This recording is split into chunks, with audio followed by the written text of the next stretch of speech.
100 people go blind in the UK each and every day, with about 5,000 people owning a guide dog up and down the country. In this mini documentary, we find out what life is like training the dogs that so many people depend on. We investigate the abuse and discrimination that guide dogs and their owners face on a daily basis. Do you remember stopping anywhere? Hello? And how owning man's best friend can change a person's life for the better. To be honest, if I didn't have him, I don't know where I'd be today. This is life from another perspective.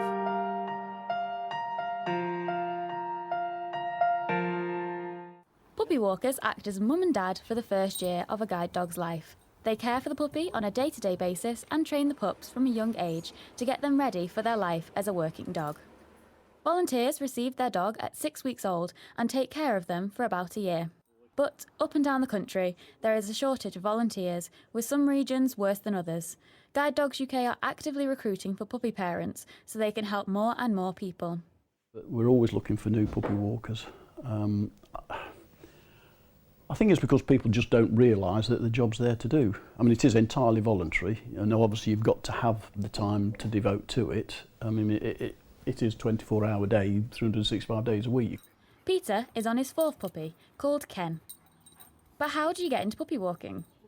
And then just happened to spot somebody in Asda one day that was puppy walking, and said, oh, went and had a little word with them and had a chat to them and said, yeah, it's really rewarding, it's interesting. Went online, had a look at it, see what was involved, and thought, yeah, that sounds good. That sounds like the sort of thing, as a family, it's not just me, it's the whole family. We can work with this and we can do this.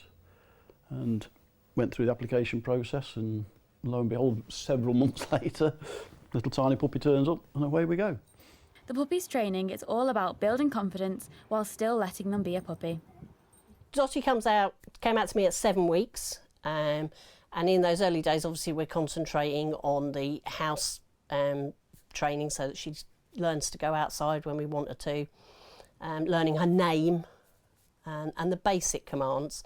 And then, obviously, we move that out into the big wide world when she's old enough, teaching her to concentrate in shops and avoid all the temptations of everything on the shelves, buses, trains, and gradually build it up to more crowded places, maybe theatres, cinemas, football matches, all those sorts of things, giving her as much experience as we can, because obviously I don't know who she's going to go to and what their lifestyle is going to be. In the UK, there are 180,000 people stuck at home on their own as they can't leave the house without having someone there with them.